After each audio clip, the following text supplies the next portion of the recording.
Hi, Eddie Murray, former Detroit Lion. Make sure you watch Mike on Mike on YouTube.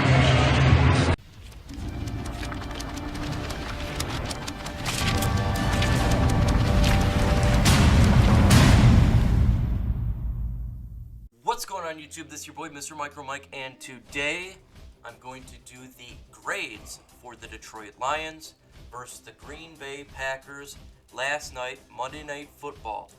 Before I get into the video, if you have not subscribed, please do so. Hit the bell for all my notifications and leave me a comment and tell me what you think the grades are for this team.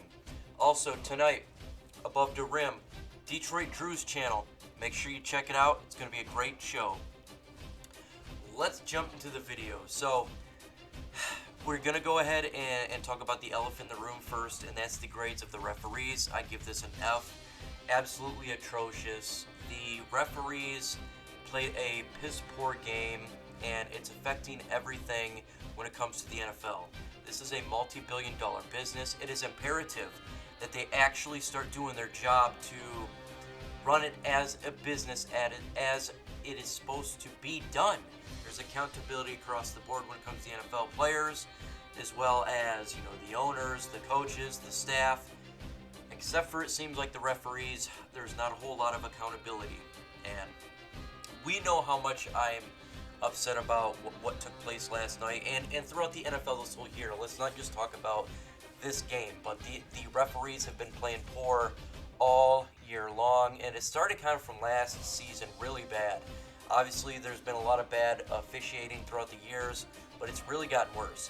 So it just is what it is. Y'all know how I feel. We did the post-game show last night. So I'm going to go ahead and move on from that and talk about now of the Detroit Lions itself and what I see. We'll start with the quarterback position with Mr. Matthew Stafford. I give Matthew Stafford a B. The reason I'm giving Matthew Stafford a B and not a higher grade is because we had too many field goals and we could not punch the ball into the red zone. Into the end zone. I don't understand what is taking place, why it does not occur, but we had a lot of turnovers, 3 turnovers, and we just could not get touchdowns. He did a great job when that flea flicker started the game. Also, that pass to Hall there, it was really good play as well. He's made a couple of good throws. However, some were down and away, and they were off target. But the biggest falter is you have to get touchdowns. We understand what's taking place. This is an NFC North game with Aaron Rodgers, the Green Bay Packers, and the referees. To win the game and secure a W, you've got to get the ball into the end zone and secure touchdowns. We failed to do that last night, and that does fall on some of Matthew Stafford right there. Let's talk about the offensive line. I'm giving them a C, and it would be better, but it was okay when it comes to pass protection. I think they did a decent job. Gave up a couple sacks, but that's kind of a given against a team that blitzes like the Green Bay Packers, and they have the ability to really sack the quarterback we've seen. But my biggest problem is the offensive line opening up holes for the running game. It is non-existent. I don't know what is taking place, but we cannot open holes for Kerryon Johnson and any running back behind that line right now, and it's resulting in absolutely poor play. If we can run the football, then we can milk the clock a little bit. We can actually get the ball out of Matthew Stafford's arm and really run clock down and wear down defenses. This is imperative, and right now it's completely underperforming, and that is huge to why we're just not getting runs. We're not getting the yards we need to get, and so I give them a C. Let's go ahead and jump to the running back position. I am giving them an F. The running backs, Kerryon Johnson, McKissick, and Agnew had a nice jet sweep there, but we're not getting the runs in there. That obviously goes with the offensive line, but it just seemed like they kept going down the middle, and they're doing the same exact play. I don't know if that was schematics when you talked to Darrell Bevel and how he had it up, but the run down the middle was just not working. It got a little better by the end of the game, but you have to be able to get more than 1 and 2 yards. And that does falter on the running backs as well. McKissick wasn't doing anything. Kerryon Johnson, he had the ball and then he fumbled it and went out of bounds. He should have kept hold on to the ball. He needs to hold on to the ball. Last time we played with Kansas City, he fumbled it. This was, in my opinion, it was a fumble. However, it would have been a first down if that was the case. However, my point goes to he needs to hold on to the ball. Don't get it out of your hands, and that's a first down. A lot of poor play by the running game, and that definitely has a mixture with the offensive line as well. Let's jump to tight ends. I'm giving them a D, close to an F. TJ Hawkinson dropped a touchdown pass that ultimately would have been the reason we won the game. If we would have got that touchdown, we would have been up. It really would have put the Green Bay Packers on their heels. Made decent catches sometimes in the middle, not a whole lot. But you got to catch the ball when you're in the end zone. You need to catch the ball for a touchdown. Last game we played Kansas City, you dropped the ball as well. This is getting concerned. Now, it could be because he's not fully there yet. That could be an issue. We don't know yet, but I can't speculate, so I just got to give it a D right there. When we talk about the wide receivers, man, I'm giving them a B+, almost to an A. You know what? I'll jump into an A. Kenny Galladay was on fire. He was doing a great job. Now, he did make that one drop, but man, that was a really hard hit on the ground, and the ball flew out of his gut. And it looked like he got the wind knocked out of him, a little bit pain. But the flea flicker, he was getting open. He was making some big-time plays. And when it comes to Hall as well, man, he made a great play and was really coming in as a number 4 wide receiver. The other guys, you didn't see a lot from them. I don't think Matthew Stafford was targeting them that much. I think Marvin Jones had a couple targets. However, with the play of Kenny Galladay, he was just killing it. He was killing it. Damian Dola had a couple catches, but nothing serious. But they were getting open. They were getting open, and there was a couple throws that Matthew Stafford missed that if they would have been on target, it would have been completions, in my opinion, because the wide receivers did a good enough job, in my opinion. Let's go ahead and jump to special teams again with the flags. That 12 men on the field for the field goal for Green Bay was utterly atrocious, and we'll talk about that with the coaching grades. You cannot have penalties like that in an NFL game as a pro. That was utterly disgraceful and sickening, and it's shocking that can take place. It's inexcusable. It's absolutely inexcusable. You can't have it. But let's talk about the grades. I gotta give them an A though. Besides the flags, Matt Prater was on target, man. He was knocking field goal after field goal. If we would have won this game, he would have been the MVP. I think he had 5 field goals, and every field goal was right down the center. Jamal Agnew as well. He should have caught, or at least a fair catch the ball, but it bounced away. But it is what it is. But with Matt Prater and his fantastic kicking skills, and as well as Sam Martin getting the good punts, I'm going to give it an A. But flags, that I'm going to talk about coaching with that one. Let's go ahead and jump to the defensive line. I give the defensive line a C-. The only reason it didn't get a D is because at the end in the fourth quarter, they got a little bit of pressure for the first time. They got to get pressure early on in NFL games. It was so much time in the pocket for Aaron Rodgers. He was just sitting there, and any quarterback you give them that amount of time, they're going to start to pick you apart. It doesn't matter how well your secondary is, how well your linebacking core is. You got to get pressure with a defensive line, and it was non-existent through 3 quarters, just absolutely non-existent. And the thinking is I don't know what it is. If it's lack of talent, I think it's lack of talent, in my opinion, and they need to make a trade, whether it comes like a Chandler Jones, a defensive end, of Von Miller.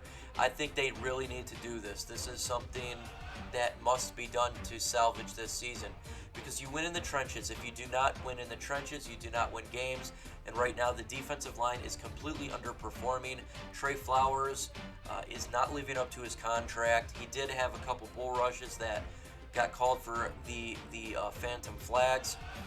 Those are actually good plays by Flowers, by the way. That they were actually good plays. And at the end, you've seen the pass rush get a little bit better, and that was good to see, but it was a little too late. Ashawn Robinson is just a really great player. He's playing outstanding right now. He's the best individual on that defensive line. Man, causing fumble. He's causing havoc in every single game. And right now, he is doing a great job, and you got to give him a huge shout out. Great job by Ashawn Robinson. Absolutely. Let's jump to the linebacking core. I'm gonna give this one. I'm gonna give it. I want to give it a C, near C minus, but I'll give it a C because the defensive lines that are performing. It's hard to tell because for a linebacking core to look better than what it is, usually the defensive line's got to perform better, and that really help out the looks of the linebackers. And right now, the linebackers don't look great. Davis made a couple of bunk plays, missed a couple, but he made a couple. Jelani Tavai did well when he was in there. They're doing okay, but in my opinion, it's the hardest position to grade last night is due to the defensive line. The defensive line is underperforming so much. There's a lot of pressure put in that linebacking core, and you're seeing it kind of get exposed with these longer runs that's taking place by the Packers offense when they're just open up the holes. And so it's like the running back is completely free and the linebacker's got to make the play. So I'm going to go ahead and give them a C. It's one of those things where it's hard to judge on that one. Let me jump to the secondary. I am giving this one a solid A. I would do A+, but the touchdown at the end by Coleman, that took it away from the A+. But with that said, Coleman is a fantastic player. He's balling out with that interception. He is sticky. He is knocking balls away. He's an individual that's just playing out of his mind right now. Coleman is absolutely a fantastic pickup we have.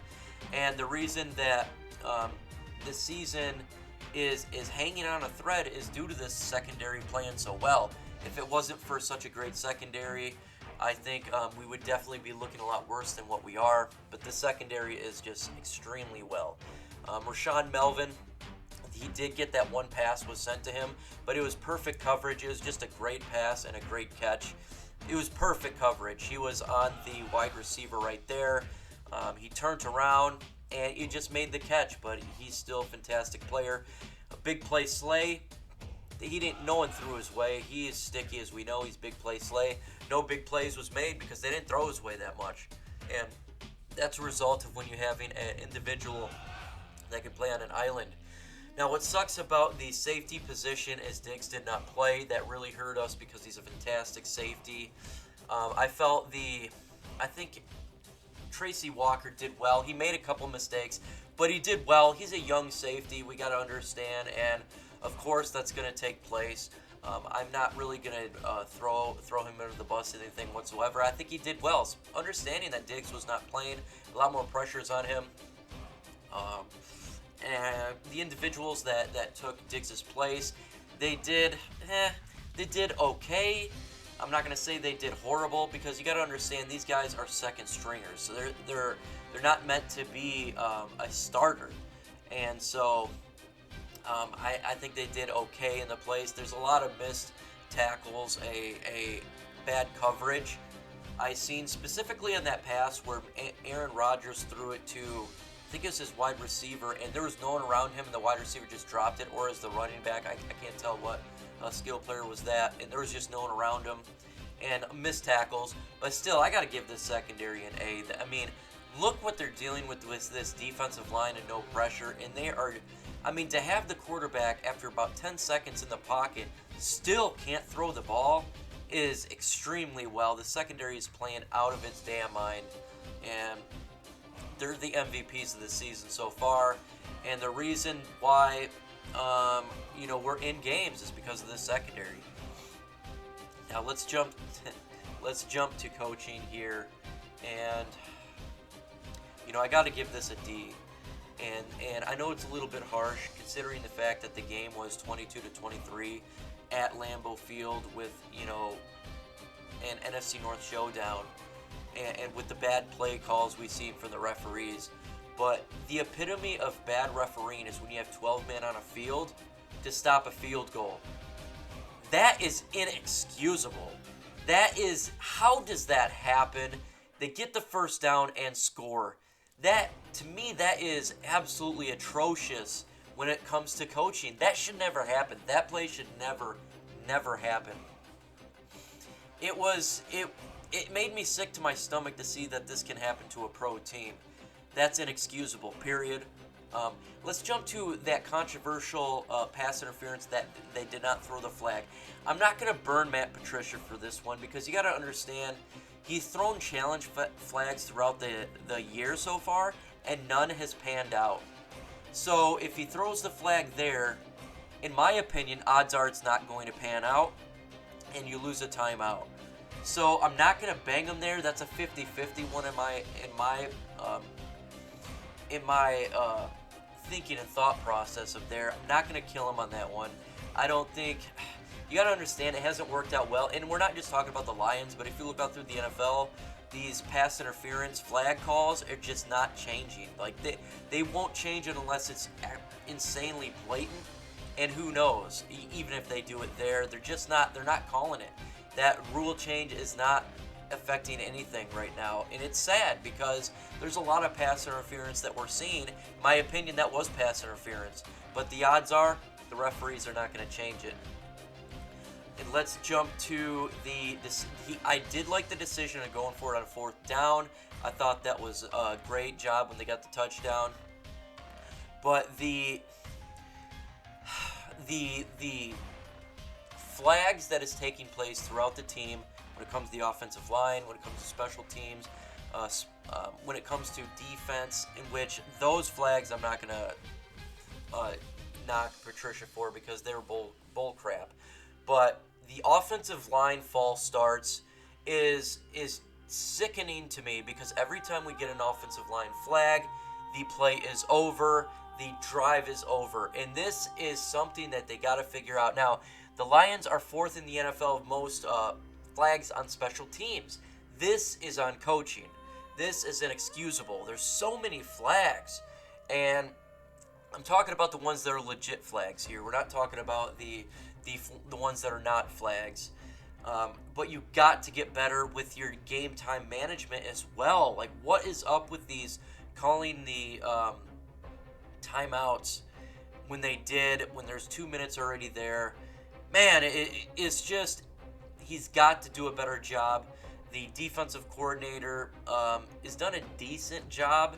I think it's more Matt Patricia. Special teams coordinator is got to square up, man, or he needs to square out. It's getting ridiculous with these flags. And when it comes to Darrell Bevell, I think he made a lot of awesome plays. I love the flea flicker. I love the aggressiveness that they're showing on offense. But you got to get touchdowns and not field goals. And they have to figure this out. We have a lot of tall receivers. We have tight ends. We got to get touchdowns. And that just is what it is, And I expect this team to do better. And right now we're at 2-1. We probably should be 3-1, but we're now 2-1 going against the Minnesota Vikings. 3 games behind first place and last in the NFC North with an NFC that's extremely talented. They got to win now and they got to square up now or it's going to be a long season, fellas. It's going to be a long season. Tell me what I did right. Tell me what I did wrong. Give me your grades. And again, you know how I feel about the referees. I went over it a million times. I'm not going to keep kicking a dead horse. We all know how I feel about that. But tell me what I did right, wrong, and leave me a comment, man. With that said, folks, adios.